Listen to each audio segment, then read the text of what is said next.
Hoy vamos a estudiar el capítulo 14, en donde vamos a analizar, como les decía, 7 versículos. Las afecciones en la piel que se describen desde el capítulo anterior, como lo analizamos ya, además de las afecciones físicas, una afección natural que presentaban las personas, también analizamos que de acuerdo a diversos pasajes de la Escritura, las razones de la lepra tienen que ver con un decaimiento en el espíritu de las personas. Y este decaimiento es por causa del pecado. En este capítulo entonces se describen, ustedes se van a dar cuenta que se describen las ofrendas que debían ser presentadas con el propósito de llevar a cabo una purificación espiritual. Es decir, que el propósito de estas ofrendas era un aspecto ceremonial. Pero ese aspecto ceremonial tenía que ver con el espíritu de las personas. El propio texto nos va a indicar que primeramente se debía llevar a cabo el procedimiento médico, ¿sí?, de inspección por parte de los sacerdotes, incluyendo los confinamientos en donde se encerraban a las personas en una habitación, y en otros casos más extremos, los afectados de lepra tenían que abandonar el campamento y vivir apartados y advertir incluso públicamente que portaban esta plaga, exclamando: inmundo, inmundo. Imagínense, qué terrible esta situación. Pero tengan en su mente el aspecto espiritual. Muchas veces en la congregación, entre los hermanos de la fe, no vemos, obviamente, pecados ocultos que de repente trae la gente, o traemos, ¿sí?, para la gente en general. Muchas veces el pecado no es expuesto, no es a la luz, es oculto. Y esto es impresionante, porque vamos a analizar que una vez realizado el procedimiento descrito en la ley para las personas que tuvieran esta plaga, después se describen las ofrendas que implicaban una purificación ritual. Esto nos indica que era una purificación física, ¿ok? Una purificación física de lavado, literalmente, de los cuerpos y también de las ropas. Y en determinados casos, aparte, se debía proceder a una purificación ritual, y resulta muy, muy interesante que en los elementos que eran utilizados para llevar a cabo estos rituales, simbólicamente representaban aspectos que les vinculan con los elementos que identifican la obra de redención que llevó a cabo Yeshua en la cruz. Una de las maneras que podríamos nosotros ver aplicado el principio enseñado por el Padre Celestial en el caso de la lepra, evidentemente tenía que ver con el pecado, que es como una analogía por la que el apóstol Pablo plasmó en su carta a los Corintios acerca de aquella persona que, estando en la congregación, que de una manera analógica o análoga, estaríamos hablando del campamento de Israel, se contaminó esta persona, y el pecado, al analizar el asunto de aquella persona, Pablo determinó expulsarlo de la congregación,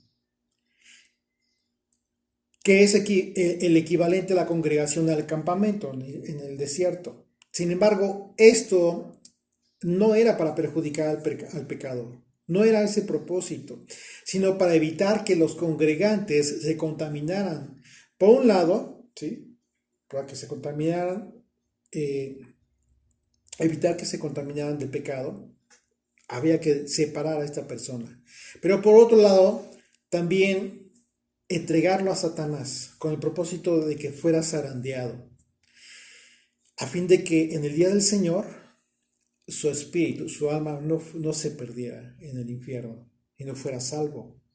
Fíjate qué importante es entender esto entonces. O sea, esto nos llama entonces a todos a hacer algo. no a ser pasivos. Acompáñenme en sus Biblias a Primera de Corintios, por favor, capítulo 5. Y vamos a leer desde el versículo 1 al 5. Dice, de cierto se oye que hay entre vosotros fornicación, y tal fornicación cual ni aún se nombra entre los gentiles, tanto que alguno tiene la mujer de su padre. Estamos hablando de su madrastra, por decirlo así. Y vosotros estáis envanecidos. Cuando dice estáis envanecidos, les está diciendo Pablo, ustedes se sienten muy orgullosos de su congregación, de estar santificados, de estar haciendo lo correcto. ¿No debierais más bien haberos lamentado para que fuese quitado de en medio de vosotros el que cometió tal acción? Aquí les está haciendo una reprimenda a Pablo. Dice versículo 3, ciertamente yo, como ausente en cuerpo, pero presente en espíritu, ya como presente juzgado al que tal cosa ha hecho. Verso 4, en el nombre de nuestro Señor Yeshua, el Mesías, reunidos vosotros y mi espíritu con el poder de nuestro Señor Yeshua, el Mesías, el tal, se ha entregado a Satanás para destrucción de la carne, a fin de que el espíritu sea salvo en el día del Señor Yeshua.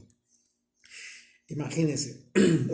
Entonces la visión del apóstol Pablo y el propósito es, de acuerdo a su discernimiento, un discernimiento que propio Yeshua le dio a Pablo, es que es preferible que tu carnalidad se pierda a final de cuentas, pero que sea salvo tu espíritu. ¿Por qué? Lo que estaba persiguiendo, y vamos a verlo, o sea, ustedes lo pueden ver más adelante, era que esta persona, este hombre que estaba en este pecado, recurría al arrepentimiento. En aquel caso, después de un tiempo, aquella persona que había pecado, había tenido ya la oportunidad de haber sido sanado de su pecado, de su lepra. Nuevamente, y una vez después de esto, pues fue recibido en la congregación. Lo que en este caso, la ofrenda de purificación, viendo de una forma simbólica, en aquella persona tenía que ser, ¿cuál sería la ofrenda de esta persona? Porque no estamos hablando de que estaban en el templo, sino en la congregación de los creyentes allá en Corinto. Su testimonio ante los hermanos de la fe, de que efectivamente aquella persona que había pecado en verdad había sido ya restaurado de su condición de pecado. Eso es lo que en un momento dado, hoy en día que no hay templo y que el sistema sacrificial quedó en suspenso, tú tienes que manifestar ante los hermanos de corazón, con toda sinceridad, que estás arrepentido de aquello que sucedió. ¿Y qué fue lo que sucedió de aquella persona? Bueno, Pablo finalmente recomienda hacerlo conducente. Ahora vamos más adelante en la segunda carta de Corintios, el capítulo 2, dice el versículo 5 al 11. Fíjense lo que recomienda Pablo, dice, pero si alguno me ha causado tristeza, no me la ha causado a mí solo, sino en cierto modo, por no exagerar, a todos vosotros, es decir, a toda la congregación. Está hablando de lo que genera esta condición de pecado en uno de los hermanos en la fe. ¿Por qué? Porque debe haber un afecto sincero. Entonces te duele, te hace sentir triste esta situación. Verso 6. Dice, le basta a tal persona esta reprensión hecha por muchos. Así que, al contrario, vosotros más bien debéis perdonarle y consolarle, para que no sea consumido de demasiada tristeza. Verso 8. Por lo cual os ruego que confirméis el amor para con él, porque también para este fin os escribí, para tener la prueba de si vosotros sois obedientes en todo. Y al que vosotros perdonáis, yo también, porque también yo lo he perdonado. Si algo he perdonado, por vosotros lo he hecho en presencia del Mesías. para que Satanás no gane ventaja alguna sobre nosotros, pues no ignoramos sus maquinaciones. Te das cuenta que finalmente el propósito fue bueno. Como vemos, entonces, la enseñanza del apóstol Pablo en realidad tiene que ver con la revelación que él tuvo acerca de la forma en que hoy en día debemos comprender y aplicar la Torá a nuestras vidas. El señalamiento del pecado en nuestros hermanos en la fe no debe ser para condenación. Y la razón es porque Yeshua enseñó a no juzgar con ese ánimo, con el ánimo de sentenciar a nadie para muerte eterna o para destino del infierno. Y la razón es muy importante. Esto solamente lo puede hacer Dios, porque Él es el único que tiene esa facultad. Nosotros no. Por eso Yeshua prohibió juzgar, pero para condenación. El acto de juzgar el pecado en el que se encuentran nuestros hermanos en la fe es en verdad un mandamiento que entendido ya bajo este contexto, debemos cumplirlo, tanto por el bien de la congregación como por el bien del que se encuentra en transgresión. Es un bien para ambas partes.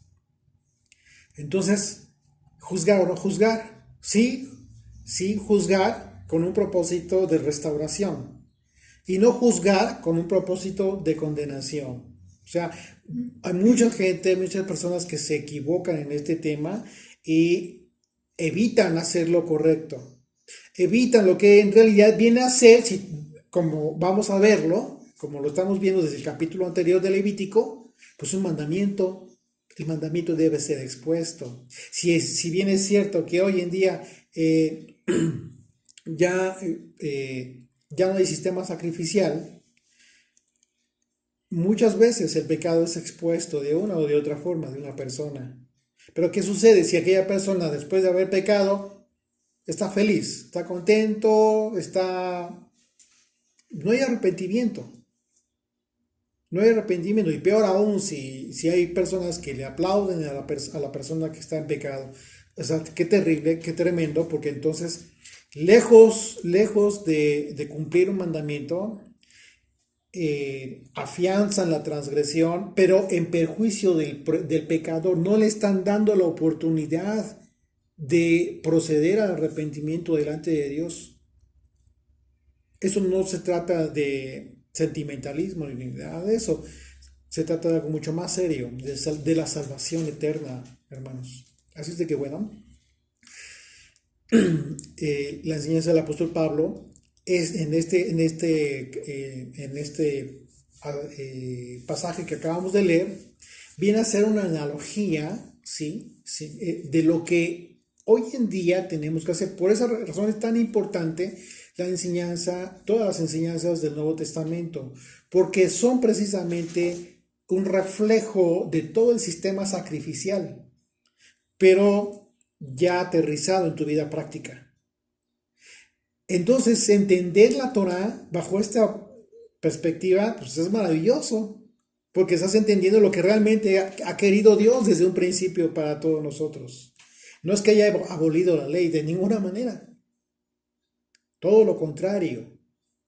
Y efectivamente es así como las palabras de Yeshua cuando dijo, no piensen que he venido a abrogar la ley y los profetas, sino he venido a cumplirlas. Hasta que pasen el cielo y la tierra. ¿Cuándo? Apocalipsis capítulo 21, hasta el tiempo del Señor. Hasta el tiempo de la Nueva Jerusalén. Y bueno, comenzamos en Levítico 14, verso 1. Habló el Señor a Moisés diciendo, esta será la ley para el leproso cuando se limpiare. Cuando se limpiare, será traído al sacerdote. Dice, así es de que desde el inicio del capítulo se establece esta purificación ritual al describir la palabra la expresión cuando se limpiare. Porque la palabra hebrea para limpiar, que se utiliza aquí, en este pasaje, es la palabra tojorá, que se traduce literalmente como purificación ceremonial, tal cual. ¿Ok? Entonces, los tecnicismos de la purificación en el caso de los leprosos pues era muy meticulosa, debido a que las personas habían estado ya fuera del campamento, excluidos de la comunión de los demás. Y el proceso para ser restablecidos era mediante dos pasos. El primer paso o proceso le permitía al leproso que había dado ya vestigios de sanidad volver al campamento. Este era el primer paso. Y ya comenzase a relacionar con los hermanos, ¿no? Y el segundo proceso era llevado a cabo una semana después. Después que se llevaba a cabo ya en el atrio del tabernáculo. Hay un proceso y a partir de ese momento la persona recuperaba la oportunidad de relacionarse con todos como cualquiera del pueblo. Así de que era un proceso que llevaba etapas. ¿Por qué? Porque en ocasiones brotaba nuevamente la lepra. Y eso se describe desde el capítulo anterior. Y es interesante que esta enfermedad pudiera sanar después de un tiempo a solas. Fíjense, vamos a reflexionar en esto. Las personas eran excluidas, eran sacadas del campamento y estaban viviendo solas las personas, sin la intervención absolutamente de nadie. Y esto a nosotros nos lleva a pensar que en los casos en que la lepra se hubiese relacionado con el pecado, ese tiempo de exclusión de la congregación debía implicar un tiempo de meditación.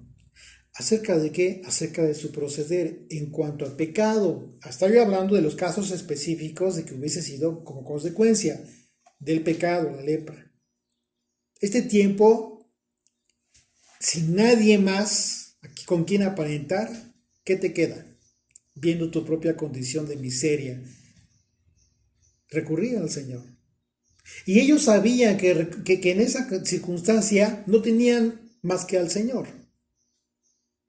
Pero también sabían que la única manera de acercarse a Dios era a través de un arrepentimiento sincero. ¿Sí?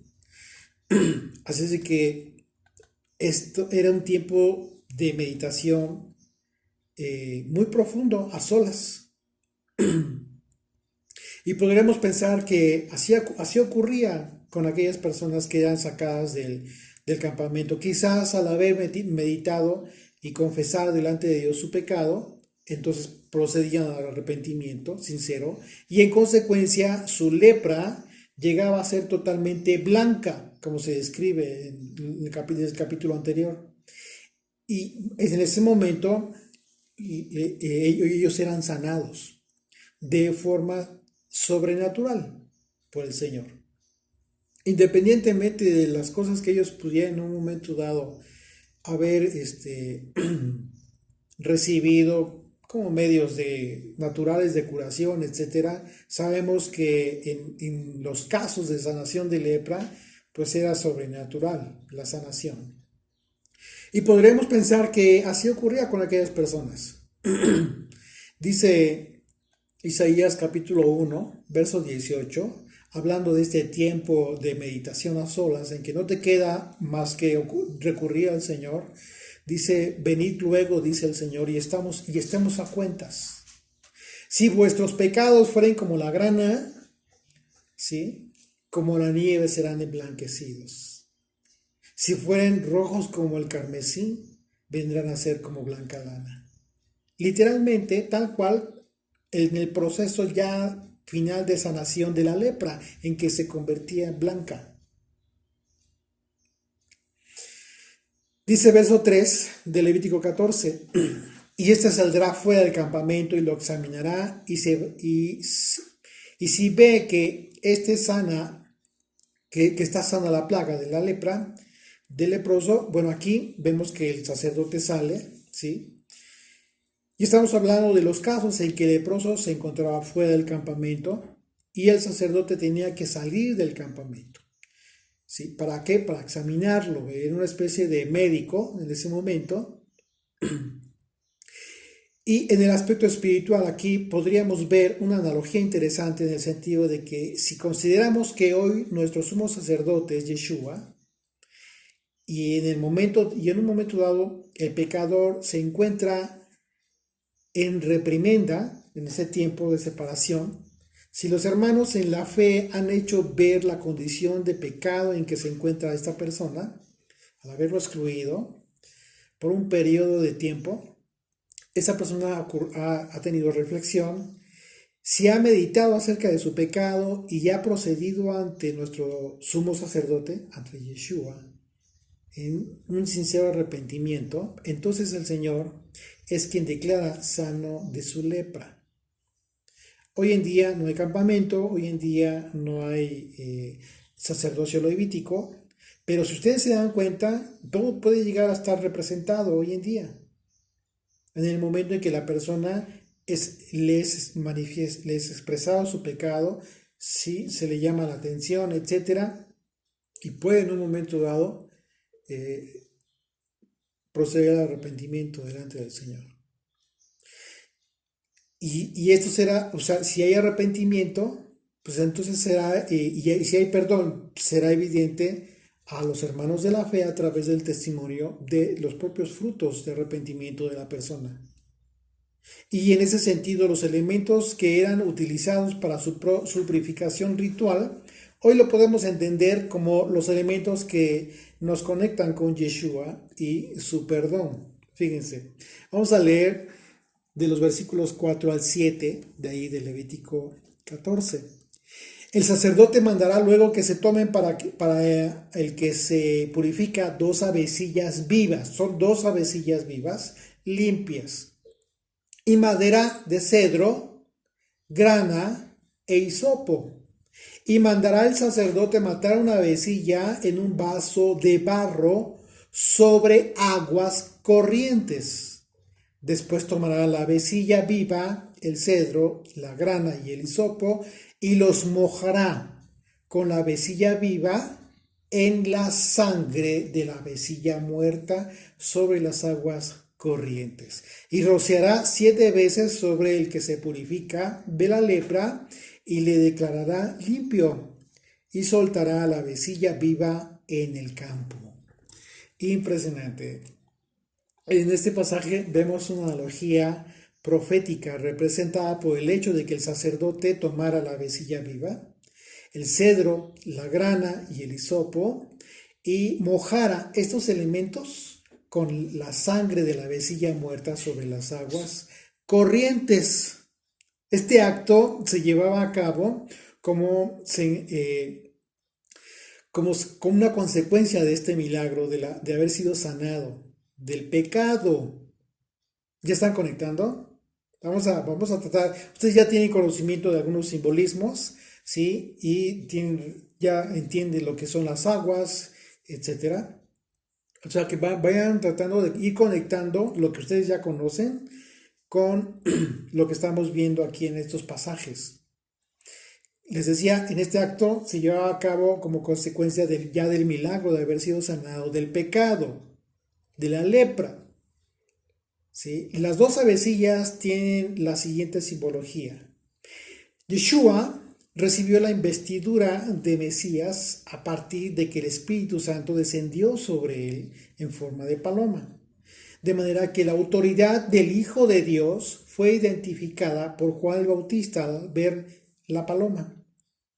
Así es que, aunque en la ofrenda de purificación no se describe que fueran 2 palomas, el hecho de ser 2 aves viene a ser una posible representación de la paloma, que en el caso de la primera ave representa la obra de redención de Yeshua, y que en el proceso de purificación esta ave sería sacrificada, de la misma manera en que Yeshua fue sacrificado. En el caso de la segunda ave, sabemos que en las escrituras Israel es comparado con una paloma de parte de Dios. Y en la conversación del Cantar de los Cantares, entre Israel, que es la amada, y el Señor, que es el amado, Dios describe a Israel como paloma mía. Dice Cantar de los Cantares en capítulo 2, versículos 13 y 14. Dice, la higuera ha echado sus higos, y las vides en cierne dieron olor. Levántate, oh amiga mía, hermosa mía, y ven, paloma mía, que estás en los agujeros de la peña, en lo escondido de los escarpados parajes. Muéstrame tu rostro, hazme oír tu voz, porque dulce es la voz tuya y hermoso tu aspecto. Es la forma en cómo describe Salomón, la forma en cómo Dios ve a Israel, como una paloma hermosa, de hermoso aspecto. Y entonces, simbólicamente, las dos aves están representadas, una por Israel y la otra por Yeshua, el Mesías. Yeshua representa el ave que es sacrificada y su sangre, que simboliza la expiación por el pecado a fin de no morir, es derramada sobre el ave que vive, porque somos justificados por la sangre de Yeshua. Romanos 5, por favor, vamos a ver cómo Pablo, evidentemente, plasmó esta visión de este pasaje de la sanación, de la lepra, del pecado,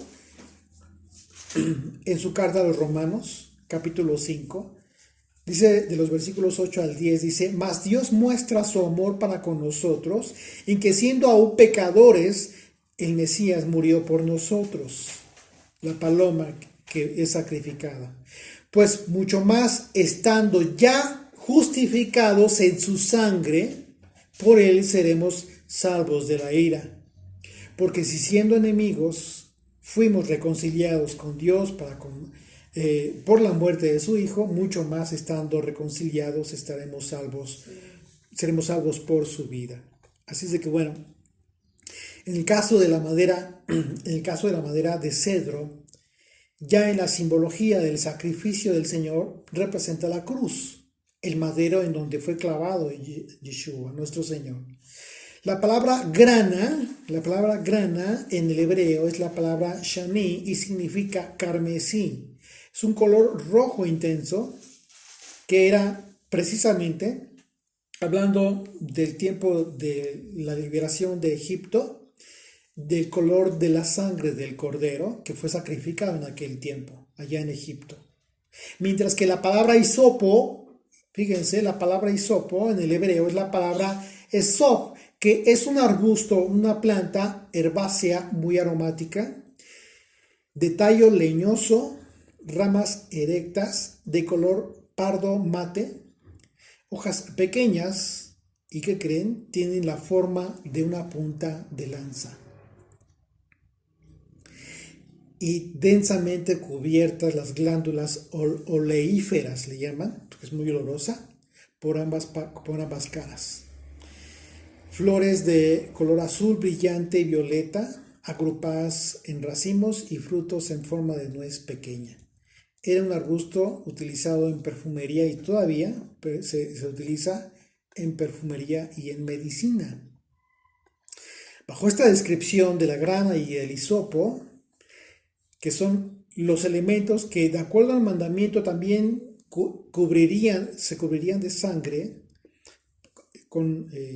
para poner la sangre en los postes y en los dinteles de las casas de los israelitas allá en Egipto, cuando el Señor envió la última plaga que mataría a los primogénitos de Israel, y que entendiendo de otra manera, conforme a las escrituras también, Dios ordenó el sacrificio de aquel cordero para salvar la vida del primogénito, para salvar la vida de la paloma amada de Israel, para salvar la vida de Israel.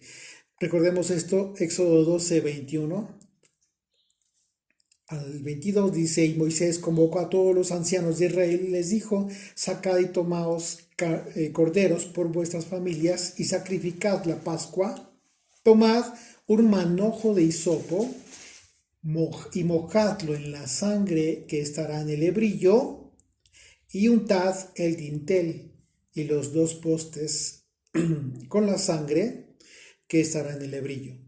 Y ninguno de vosotros salga de las puertas de su casa hasta mañana. Este lebrillo, si era un depósito donde estaba la sangre, y que podría en un momento dado ser el vaso de barro en donde se iba a colocar el ave. Fíjate, una vez más, regresamos a Levítico 14, verso 5, vamos a leerlo una vez más. Dice, y mandará el sacerdote matar una avecilla en un vaso de barro sobre aguas corrientes. Yeshua, al haber nacido de Miriam, se colocó en una condición de vulnerabilidad, porque teniendo forma de Dios, el Señor no estimó el ser igual a Dios como cosa que aferrarse, sino que se despojó a sí mismo, tomando entonces forma de siervo, ¿sí? Hecho semejante a los hombres, como tú y como yo. El Señor se hizo como un recipiente de barro formado por el alfarero, y el alfarero es el Padre que lo formó en el vientre de Miriam. Esa avecilla que sería sacrificada en ese depósito de barro, el cual estaría sobre aguas corrientes. Sabemos que en la simbología bíblica las aguas representan la palabra de Dios, mediante las cuales podemos ser purificados nosotros. ¿Por qué? Si limpiados, nosotros somos limpiados de nuestra inmundicia cuando a través de su estudio de la palabra de Dios y cuando ponemos en práctica lo aprendido, vamos corrigiendo nuestros pasos hasta alcanzar la transformación de nuestras vidas, cumpliéndose entonces la profecía de nuestra restauración. Verso 25 de Ezequiel 36, por favor.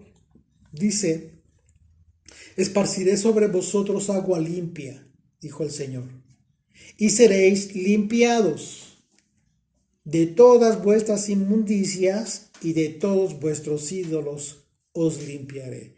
Esa es la manera en cómo nosotros seríamos limpiados. Es una referencia ¿a qué? A algo que te va quitando las cosas inmundas de tu vida. Y lo único que hace, que logra eso, es la palabra de Dios. Y en este caso, en que la avecilla debía ser sacrificada en un vaso de barro sobre aguas corrientes, resulta bien interesante que la palabra hebrea para corrientes viene de la raíz jalá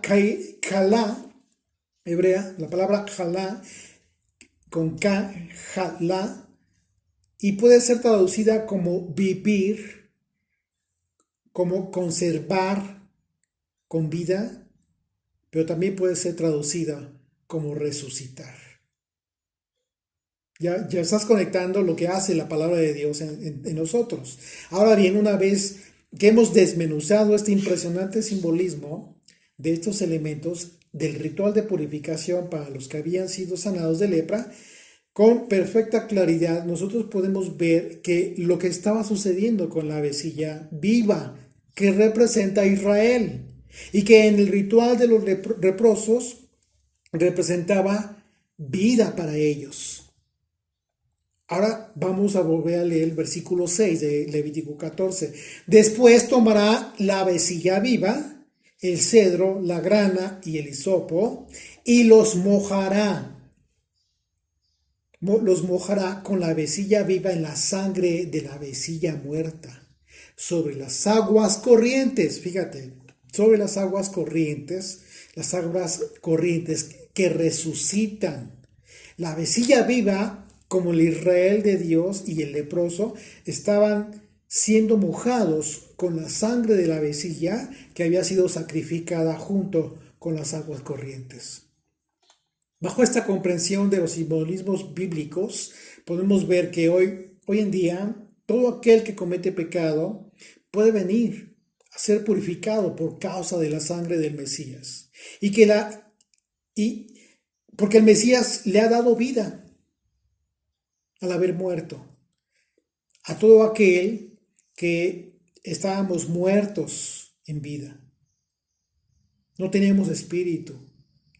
Y la forma en que este proceso puede completarse es que una vez que hemos sido redimidos de nuestro pecado, de nuestra lepra, vengamos a las aguas corrientes de la palabra de Dios, que es lo que nos va a conservar la vida, nos va a preservar la vida. Su palabra es lo que nos hará resucitar en el espíritu, para que la lepra no vuelva a nuestras vidas, para que no volvamos a caer en pecado. Verso 7 dice: y rociará 7 veces sobre el que se purifica de la lepra, y lo declarará limpio, y soltará la vecilla viva en el campo. Una vez que tenemos nosotros conciencia de que hemos sido perdonados de nuestro pecado, entonces estaremos en el campo que en las palabras de Yeshua, el campo simboliza al mundo. Permaneceremos en el mundo, pero no para ser del mundo, sino para dar testimonio de la maravillosa forma en que el Señor nos ha resucitado. Amén.